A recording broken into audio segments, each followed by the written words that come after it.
On the occasion of the third anniversary of the Galwan Valley clash between India and China, Chennai Center for China Studies pays homage to the 20 brave hearts led by Colonel Santosh Babu, who were martyred defending India's border against China.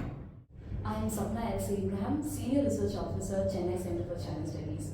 To mark the occasion, we have with us Commodore R.S. Vasan, Director General, Chennai Center for China Studies, and Team C3S to discuss on the developments between India and China over the 3 years and the geopolitical, economic and security concerns India has and the way ahead for India.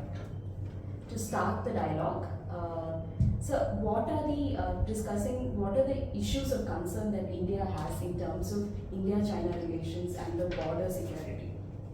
Thank you, Sapna. First of all, I joined the rest of the team in paying our homage to the brave hearts who gave up their lives while defending the borders.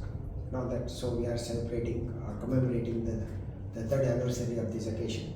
We thought it's good enough for us to have a look at the developments that have taken place since and see what are the challenges that India would face. So before I answer your question, let me just flag a few developments that have taken place since the Galwan clash. You know that it was immediately during the period of COVID, and India had prepared to fight COVID on a war footing, and the rest of the world likewise was trying to deal with Wuhan virus, which had spread internationally, and that brought about phenomenal amount of changes in the way people looked at China. First of all, it was not even acknowledged that perhaps it was China that was the root cause for the spread of Wuhan virus. So thereafter, they chose a very wrong moment for violating the time-tested agreements that the two countries have on maintaining peace and tranquility along the border. So I'm referring to the 1996, the 2003, and 2006, and thereafter. On many occasions, it has been reaffirmed from both sides that they will maintain peace and tranquility along the border, while the negotiations would take place. It's unfortunate, of course, that despite nearly 24 agreement dialogues that have taken place, we have not made much progress on resolving the border issue. That's been the root cause for whatever is happening on the border. So, if you have to just flag a few issues of importance in the last 3 years, what comes out is that there's been a tectonic shift in the global power dynamics. So that's of great significance to India because there are new realignments. There are issues of concern at the geopolitical, geostrategic, and geoeconomic areas, and all this India is definitely has been at the receiving end, mainly because of the size and scale of the Chinese economy, which we always say that is nearly 5 times that of India. So that itself brings in a certain amount of inherent disadvantage in terms of how India deals with the challenge.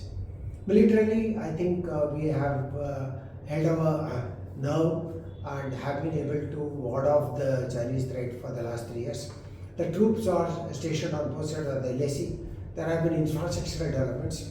China has tried its traditional cartographic aggression, where they try to redefine the borders by building villages now, reinforcing infrastructure. And I think India is also into the game, and they are also trying to do something similar to see that the borders are constantly monitored, and we are in a state of readiness to take on these challenges. The situation in the last 3 years has also led to a greater emphasis on the Indo-Pacific. Indo-Pacific has become the new arena or a center of gravity, and of course both China and Russia were opposed to the very term because they felt that the importance of what they earlier referred to as Asia-Pacific would diminish. But however, from the Indian point of view and from the other partners, namely Japan, Australia and US, they all have endorsed the idea of an Indo-Pacific, and for India it is from the east coast of Africa right up to American coast. So that encompasses the entire water body of Indian Ocean and the Pacific Ocean. The quadrilateral, which we'll discuss again later perhaps in the question answer session, is something that has provided ample opportunities for the partnering nations.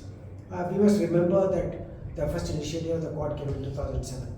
However, till 2017, they were reluctant partners, whether it's be India or Australia, in terms of endorsing the concept of the quadrilateral. But I think the happenings since have propelled all these people into getting into a tighter alliance in Quad, though everybody calls it a non-military alliance. What is important is that this has provided many initiatives in terms of the Indo-Pacific Ocean Initiative, the health vaccine diplomacy, in terms of the maritime domain awareness, in terms of being able to together pull in the resources to deal with the humanitarian assistance, disaster relief measures, to look at data security, to look at enhancing the collective capacity of the partnering nations by exchange programs for which phenomenal amount of money has been earmarked. And of course, the new initiatives which are taking place in Indo-Pacific, where Quad also has the possibility of becoming a Quad++, because Singapore has shown an interest, and likewise even South Korea has shown an interest. And the new Quad arrangement, which does not have India, talks about Philippines. No, so I think we must remember that this is mainly because of India's reluctance to be in a military alliance, while it's perfectly happy with what Quad has to offer.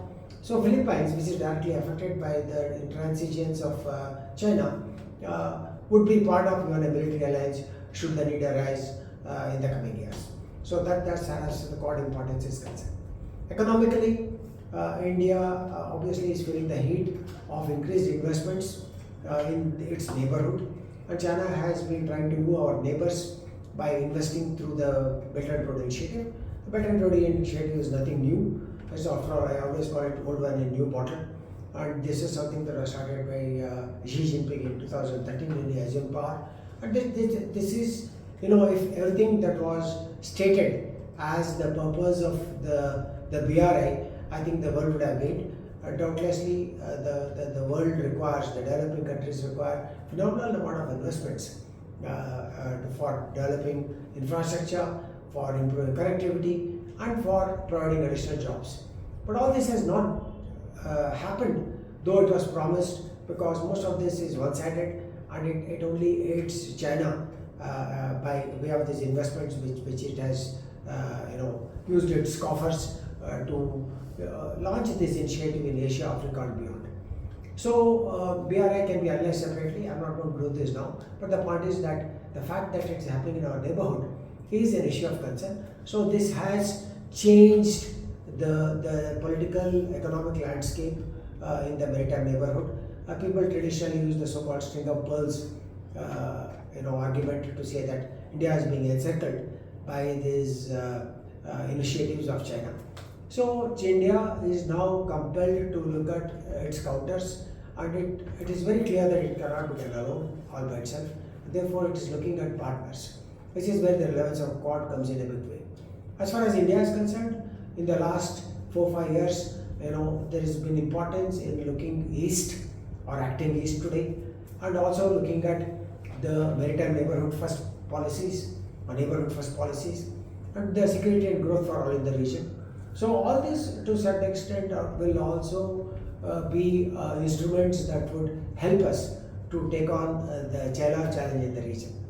Also, China has been the first responder in the Indian Ocean region, whether it's in Maldives, whether it's in Sri Lanka, whether it is in Bangladesh, Myanmar, when the natural disasters have struck, or whether there was a water shortage, or whether China was unable to bail out Sri Lanka, where we came to their aid by giving nearly a 4 billion package. So all these illustrate that we have been the first responder, both figuratively and literally in our neighborhood, and this is something which is a confidence boosting measure for our neighbors who see the relevance of India as a net security provider, or you want to call them net security facilitator. The point is that India is in a position to do this because of the geographic centrality in the Indian Ocean region, and the relevance of India to the rest of the world because of the growing market size, because of the demography, because of the democratic credentials, and because of the leadership which the world has seen in the last nearly 10 years. So these are issues which are there. On the point of China, I would say these misadventures, whether it's along the LAC or in the South China Sea or in our neighborhood, have only made it suffer in my assessment. It's not that China has gained. I think on the contrary, it's India that has gained because of these transgressions, and also because of the aggressive mold of behavior, which has distanced some of its friends in the past. In fact, Australia was a great trading partner for China, and because of the aggressive nature, we found that Australia is also now compelled to have its own counters. It's also become part of the AUKUS, which is a military engagement with US and UK. So these are developments. I thought I'd just flag some of these. The G20, as far as we are concerned, has been used as a great means to reach out to the global south, where India is now shaping its policies, its responses to be the voice of the global south.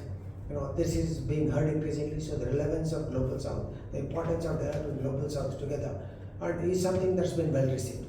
Likewise, we're also having the SEO, where India is going to be in the lead, and this again, what it will deliver is something that we have to see. But the point is that these are not something that will not deliver at all, like the SARC. So this is what is happening. As I'm talking to you today, in just about a week's time, Prime Minister Modi would have been the first foreign dignitary to be addressing the US Congress twice. And there are phenomenal amount of expectations in terms of how these bilateral relations are poised for greater interface and for taking them on a trajectory which will help India and also US.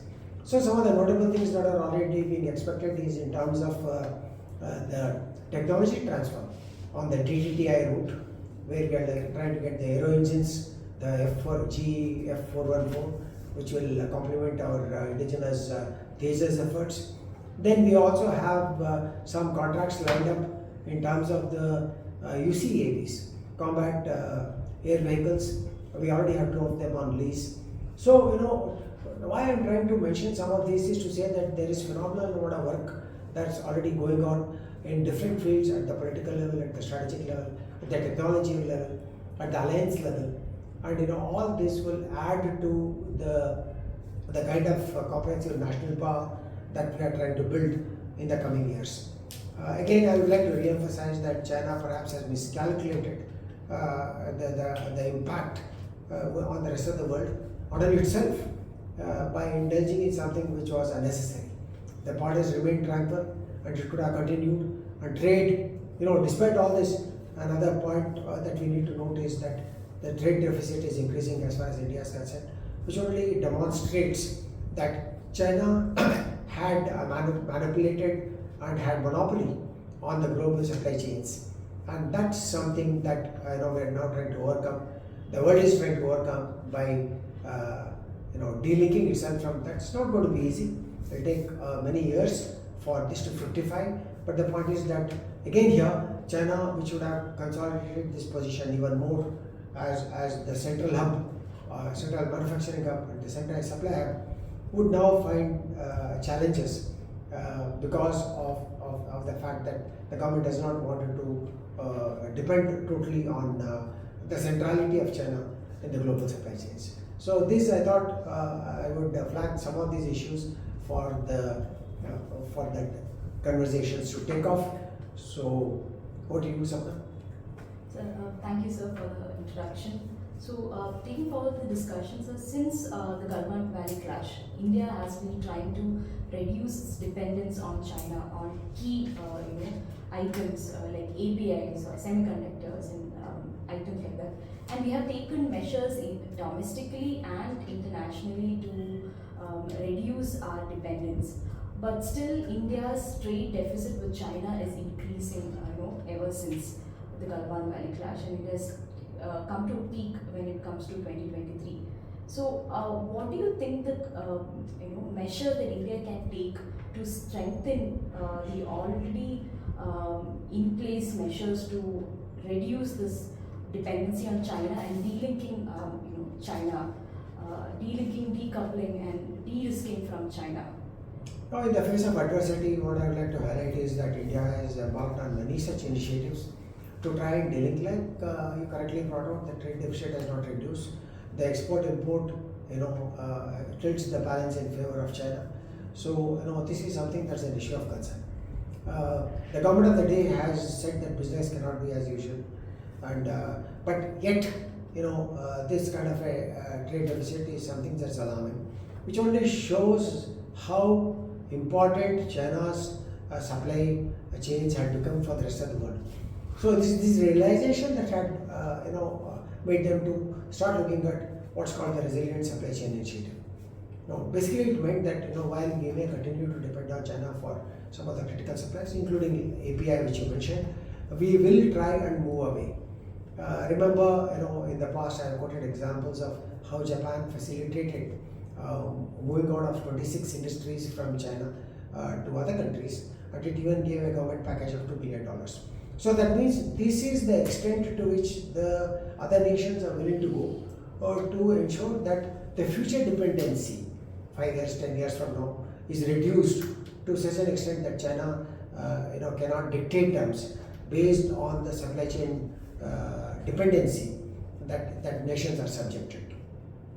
API, yes, is a very important factor, because if we consider that India continues to claim that it is the center of the pharmaceutical industry, but a lot of dependence is based on APIs which come from China. Apparently we are number one in this area, but we are not there anymore. So we'll have to regain that. So I think the government is also providing ample opportunities through the product PLIs, through providing additional capacity building licenses, encouraging the MSMEs, and getting new partnerships which would help us to achieve certain amount of independence from the supply chains on which we are dependent.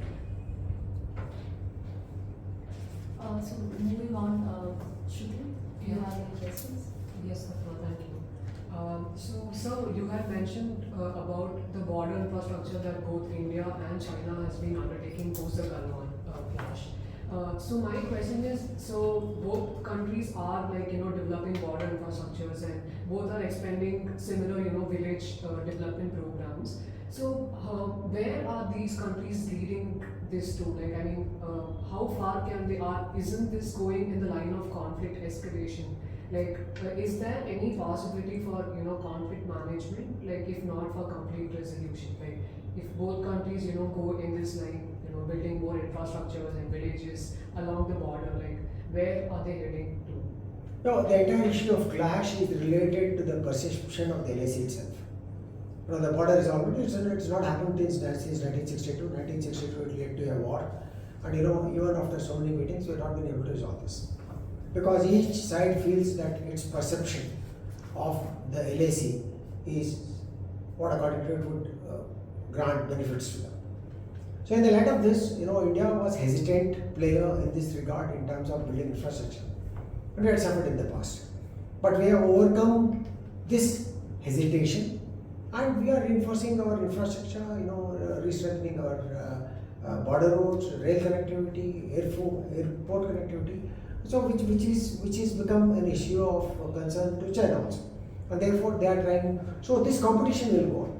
So unless this border is resolved, you will continue to find this kind of a build-up on both sides, which is detrimental to peace and tranquility along the border.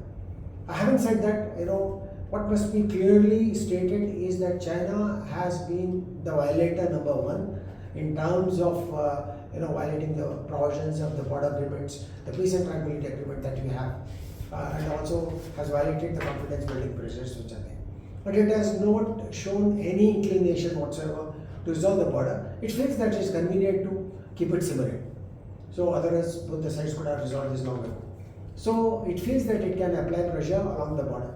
Whenever it feels that India is playing to the tunes of the West, or is doing something that is against its interest, it tries to apply pressure on border. It's happened every time, whether it's Doklam, whether it's Galwan, or whether it is it's renaming of various villages in Arunachal Pradesh. Not that it's going to matter to us, but the point is all these are tactics by China to apply pressure on India to bring it into some kind of a submissive role, and that's not going to happen. Yeah. India, say like cooperating with the West, or say being part of Quad or IPOI or any initiatives of that matter, multilateral initiatives. So how is that particularly going to like help India, tackle China? Like our major issue is border issue that we have with China. So how are all of these initiatives, like we see India's extreme, proactive role in the maritime domain and other kinds of multilateral initiatives. So how are all of these going to help India stand, strongly against China, and how will China take India seriously or? Yeah, okay. It's an important question in the sense that we must remember that China is part of the United Nations Security Council. Therefore, is in a position to use veto at will. It has done so in the past. So, if you have to counter that power that China has, you have to have better relations with other members. There's the US or there's Russia, whoever else there is. It's important to have better relations with them. And also, please remember that it's not only India that's affected by China's actions, but also the rest of the world. I'm talking with reference to the kind of pressure it tried to bring on Australia, the kind of wars that it escalated vis-a-vis USA as far as Taiwan Straits are concerned. You'll remember, after the Pelosi's visit, where they virtually blockaded the entire Taiwan Strait. So these are indicators that it does not respect international rule-based order, which is another point that comes about in the statements that have been made by our leaders, to say that we want the Indo-Pacific to be something which is free and open Indo-Pacific. That means trade is unfettered, there is movement, there is no clash with fishermen, etc. Whereas all these have been violated. China has used military militia to stop fishermen from exercising the rights in their exclusive economic zones, just on the fact that it is disputed. So these have shown China in bad light. But you can't take on China on your own. Though in the maritime domain we are much more powerful than them, because of the centrality of India in the Indian Ocean region, but also because of the fact that we have built a credible navy over the years. And also China has limitations in deploying its forces, the maritime forces in Indian Ocean region, because of the issues of distance. Time and space is against China when it wants to protect its interests in Indian Ocean region. So all this tells us that at least in the maritime domain there has to be greater synergy amongst those who are perhaps affected equally or unequally by China's actions or inactions. So China has built military base in Djibouti. It has been engaging in anti-piracy patrols since 2008. It has engaged with maritime neighbors of India. All these are issues of concern to us, and therefore, when you know that you can't do it alone, you have to join hands with like-minded, which is what explains our engagement with Australia, Japan, and USA in the Quad, with ASEAN through our maritime exercises, which was conducted very recently. So all these are options to say that we are engaging with people of relevance in this area, in this arena of great power rivalry.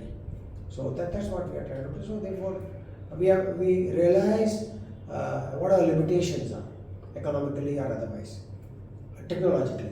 Technologically, there are things that we cannot do on our own.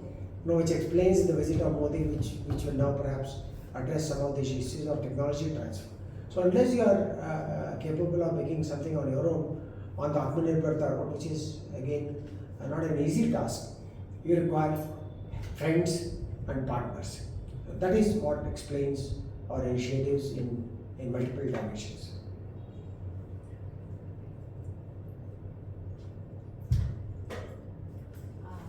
Thank you, Shruti. So I had some questions as well. So my question was about the bilateral agreements between India and China. So both sides, from Doklam to Galwan, to some extent adhered to those guidelines, and they didn't allow firearm escalation. And what we saw was a lot of hand-to-hand combat, but that itself proved to be quite violent. So considering the peace agreement, like the kind of peace exercises that took place in 1993, 2003 and 2006, do you think there is any scope to deepen this in order to maintain greater peace at the border? What can the countries do bilaterally in this way to improve the situation? Yeah, you have to look at some of the incidents that have taken place in the past. Now, everyone with a lot of pride claimed that not a single bullet has been fired. This was long ago. That means that both sides honored the commitment that they had towards these CBMs and also towards these agreements that were signed, which I mentioned earlier. So, they always say it takes two to tango. So in this case, the provocation came from the Chinese side also because they thought that perhaps since India is too busy with COVID, and there has been a lot of internal disturbances, movement of people, labor, all this, said perhaps this is the time to march in and occupy some places, and we always refer to it as salami slicing. And therefore, this is the concept that they have to needle and nibble. You go into a small place, occupy that place and do not vacate it. Or go 3 steps forward and walk back only 2 back. This has been the strategy of China. So I think India has not allowed this to happen this time. So therefore there have been contacts. There's hand-to-hand combat or whatever. Again, I won't say it's a great thing that they did not use bullets. The point is that they used some weapons which defy description. They were clubs, maces, rolled with barbed wire. This is barbaric. So a nation which aspires to be a superpower cannot be barbaric in the way it wages battles, right? Battle itself is barbaric, I agree. But the point is that there are international norms on what you can use, what you cannot use, etc. So will it this normalize? It all depends on how both the sides look at it, because all this number of dialogue, which is numbering 24 along the LAC, the so-called the border resolution talks have failed to yield results. And both the sides are spending a lot of money keeping 50,000, 60,000 troops, deploying their advanced weapons, sensor systems, surveillance systems in these areas. It's not good for both countries. But China feels that since it has more money, it's alright for it to continue with this posturing. Okay? Whereas it says, I'll bleed you. I'll bleed you by making you keep your troops at 50. Well, this is what we have understood. So there is no question of building an inch as far as it comes to the border unless there is a negotiated settlement. So that is what is there. So at least in the near future, because of the kind of things that China has faced, it's not that we only lost 26 soldiers, they also lost, initially the figures were all over, but at least now international assessment tells you that something like 40 people may have died on the other side. So it's not the question of numbers. The point is that if you are an aspirational power who wants to replace USA one day, then you have to show that you are a responsible nation, which China has failed to do. So therefore it will take a long while before we can normalize relations along the road. Thank you, sir. I had another question as well. This is with regard to the fact that both India and China are nuclear powers. In your opinion, would this be a possible deterrent to conflict? How can we see this in the future? I think just the other day, last week, there was the C3 report, which looked at the number of warheads that China, Pakistan, India all have. Now we have the least number of warheads. But it's not just the numbers that matter. It's the efficacy of the delivery systems, the surveillance systems, and the ability to assess the intentions of the adversary. India is perhaps the only country that has 2 adversaries, both nuclear good and capable. So therefore, we have our counters, and both China and India, at least on paper, are committed to an NFE, no first use policy. So when you embrace the no first use policy, what's clear is that you must have a second strike capability or a deterrent capability. So the number of warheads that you have and the delivery mechanisms, which is a nuclear submarine in our case, or another land or air system that can counter as soon as some kind of nuclear launch is noticed, is something that will deter both. In addition to the no first use, which is there. In the case of Pakistan, there is no such thing as the no first use. So the equations are different. With China, as of now, the equations are similar, where both nations are committed to the NFU. So what is important here is the deterrent is in talks an effective deterrence, which we will try to provide through our SSBNs and SSNs. These are basically the ballistic missile capable. So the recent trials that were carried out makes us confident that we have the ability to retaliate with full force should there be a nuclear exchange. The world does not want a nuclear exchange after having seen what happened in Nagasaki. But the point is that as long as the number of warheads or your weapons ensure that there is no nuclear exchange, then the nuclear deterrent that we talk about is effective. But this is something that's always a work in progress. India, on its part, also has a strategic forces command, which looks at the complete nuclear delivery platforms, weapons, and capabilities. So that's something again which is constantly refined based on what's happening on either side of India. Sir, I have a question. So, India is now developing its relation or improvising its relations with other countries, be it with US or Central American countries or Middle Eastern countries and all that. So, since you mentioned about SEO, coincidentally, Shanghai Cooperation Organization's founding day is also today, and India will be hosting SEO 2023, and they've the central theme of it would be the secure SEO. So with China and Pakistan in the group, it would be a dream. It is a dream, to fulfill the concept of the central theme of it. So what, according to you, would be achieved by India through its SEO, and also are there any implications for China? And can India raise concerns with China in the platform using this? Yeah, okay. It's an interesting question that in the sense that all these multilateral fora, whether it's BIMSTEC or SAARC or SEO, have an objective. Right? Globally, don't concentrate on the SEO. As far as the SEO is concerned, it's important to look at the numbers and of people who are there. Both India and Pakistan have become permanent members now. From an observer status, it was elevated. Now we have others who are very important in the region, in the Asian region. Looking at the Central Asian Republic members, looking at Pakistan, looking at China, looking at Afghanistan. We also have observer status of other nations which are coming there. What it provides is an opportunity to carry on with a dialogue, try and identify issues of common concern, and see how there can be mechanisms to help these people, overcome their difficulties, whether it's connectivity or infrastructure development or a security concern or China and Pakistan both being there in this to some extent would allow dialogue to take place on the sidelines, not necessarily in the main forum. These are opportunities that are provided. The defense minister to defense minister will be having a dialogue. So some of these which they do not want to be in the open forum would be something that would. So it must be looked at as an opportunity to have more dialogue and to address mutual concerns, even if it's in a private room between two important people.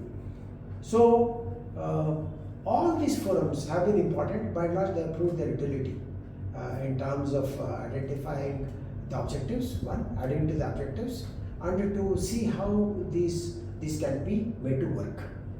SAARC has failed, as we know, but SEO has not failed because at least the dialogues are open. They are meeting regularly. At the top level, there are expectations that Xi Jinping would come in September. So the only way perhaps to address mutual concerns is to keep the dialogue lines open. So I find that the utility of SEO is of importance to India. From that point of view, to keep the dialogue lines open and to voice your concerns even if privately.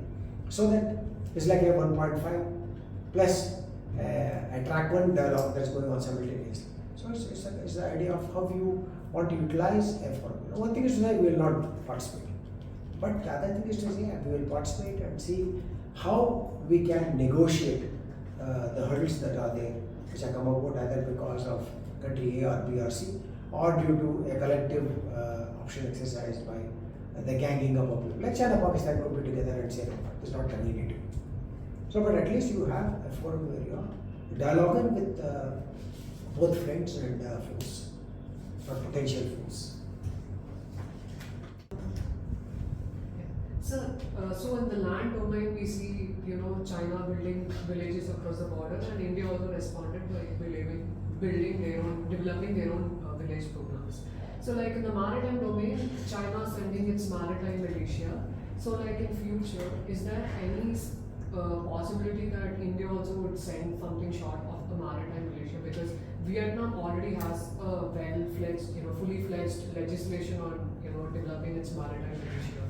So like, do you see that, slowly all countries are kind of undertaking some kind of, unconventional strategies to secure their territorial sovereignty? Yeah, as far as this is concerned, you must see that, there's always a cause and effect. Now, the whole thing started with the fishermen expeditions into their own exclusive clause. It's disputed. But China took the extreme measure of preventing these legitimate fishermen who came unarmed. They came only with their boats. Whereas here they send the military militia with arms, with hordes of them trying to stop them, cutting nets, which is, like I said again earlier, it is not the behavior of a responsible nation. They are behaving like rowdies on the street. So therefore, it has shown itself in poor light. We don't want to be like that. Because when we are talking about rule-based order, everybody says, what is this rule-based order? This is rule-based order. If you are a party to the UNCLOS, United Nations Conventions or Laws of the Seas, there are specific laws about how you deal with these situations. We have issues with Sri Lanka, right, on the fisheries. But it's not that, you can, Sri Lanka is not coming with the military to prevent our fishermen crossing. They, as a law-abiding country, as a signatory, they catch them, take them, subject to the law of the land through courts. They are released, they are detained, their fishing vessels or, whatever happens. But these are signs of responsible behavior in a civilized society. The idea is perhaps foreign to China. And this is why it indulges in these kind of rogue activities, which is detrimental to peace and stability in the maritime domain. It is also so in the land domain, as we have seen, because today we are here because of the third anniversary of Galwan clash. The point is that it has demonstrated scant regard to the provisions of UNCLOS, to the verdict given by PCA, the Permanent Court of Arbitration, which gave a verdict in 2016, was against China, to say you indulge in unfair practices. You played very hell with the environmental degradation because of scooping out the coral and also by militarizing the Spratly Islands and others which are there. But please remember, this is also led to the kind of reactions from the neighboring countries. Vietnam is investing more in Coast Guard vessels. And the Philippines is now getting into a greater security alliance with the US. The Japan, which is there, is also now looking at getting more Coast Guard vessels. So all this is unnecessarily again leading to a race in the maritime domain through the Coast Guard. The Coast Guard, which is where I also served, is basically a benign agency to help fishermen, to help people in the area, to provide HADR. So all this has been violated. So by this only China has proved time and again by these actions that it feels that it's okay to use military means, coercion, economic coercion included, or power to subjugate neighbors who are smaller, which is not a good thing to happen. Which is why there is this so-called collusion of others who are like-minded to bring about, to apply pressure. So all the things that we discussed in the past are about applying pressure on China so that it behaves as a responsible nation in the community of nations. It's not happening. It's unfortunate. Exactly, sir. So it's like crystal clear that China does not understand this language of civilized behavior, and that's what it has shown and proved time and again. So how long can we as states be patient enough and look at our citizens' rights getting violated, especially when it comes to civilians, fishermen and fisher community. So there were always tipping points in this. Remember last time when I was a Vietnamese boat was sunk, they rammed against it. You don't go and ram against an innocent fishing vessel, even if it's violated. It happens every day between Gujarat and Pakistan fishermen. So we have established a hotline with the Coast Guard, the Maritime Security Agency of Pakistan. And if there is any violation, immediately pick up the phone, despite the kind of differences that we talk to them and say, look, one of your guys has violated. their Coast Guard vessels come and escort them back to their waters. That is the kind of behavior that we expect. So there will always be a tipping point. No, so you are doing this, so we'll also take to arms. So you don't know how it will escalate. So the whole idea of these exchanges in the maritime domain, because of fisheries, because of scientific research, etc., should be something that conforms to international norms of behavior. Which is, you don't have to invent that behavior. It's all laid down. As to what are the, no, this is why, which is relevant again in the code of conduct. The China has, since 2002, that's nearly 2 decades, it's been carrying on in the code of conduct, which it does not approve. Because it's comfortable in dealing with the weaker neighbors on a bilateral. I'll use that now. So therefore, all that it shows is that China is untrustworthy as a global player. It does not understand global norms or flagrantly, voluntarily violates all such provisions of international law to secure trades, but it's going to be counterproductive. Today we have discussed on the measures to dealing from China the security concerns in the land borders and maritime borders of India, and our partnerships, the importance of India's partnership with its neighbors and the multilateral partnership that we can forge to counter China. As we have come to a conclusion of the discussion, I would like to thank Commodore Vasan, Director General, for taking out time to have a very fruitful discussion with Team C3S.